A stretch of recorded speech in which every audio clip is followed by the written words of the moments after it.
The world watched in astonishment. Two presidents, once allies, now locked in a bitter public dispute.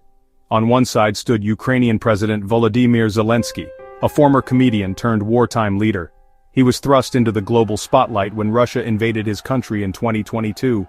On the other side stood former US President Donald Trump, a man known for his brash style and unpredictable pronouncements. The two leaders met at the White House on February 28, 2025. The meeting was supposed to be about unity and support for Ukraine. Instead, it became a stage for a dramatic clash of personalities and political agendas.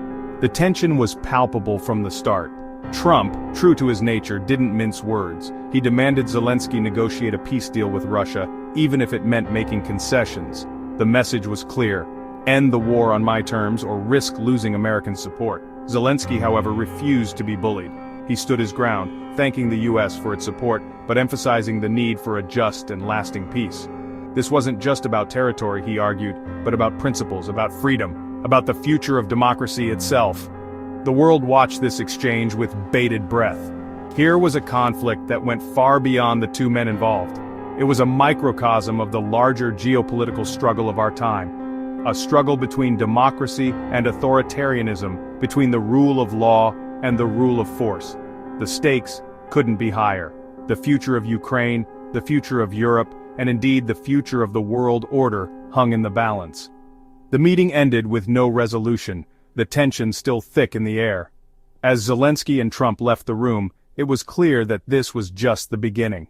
The clash between these two leaders had exposed deep fissures in the global order, fissures that threatened to widen into unbridgeable chasms. The question on everyone's mind was, what happens next?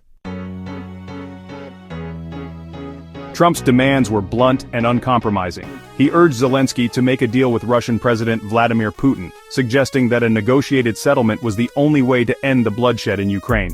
Trump hinted that continued US military aid to Ukraine was conditional on Zelensky's willingness to compromise. This was no idle threat. Trump had long been critical of US involvement in foreign conflicts, arguing that America was spending too much money and getting too little in return. Zelensky, however, was not in a compromising mood. He had seen firsthand the brutality of the Russian invasion. He had witnessed the devastation of his country, the displacement of millions of his people, the loss of countless innocent lives. He was determined to defend Ukraine's sovereignty and territorial integrity, even if it meant standing up to the most powerful man in the world. In a powerful speech delivered shortly after his meeting with Trump, Zelensky made it clear that he was not willing to accept a peace deal that would compromise Ukraine's freedom. He argued that any agreement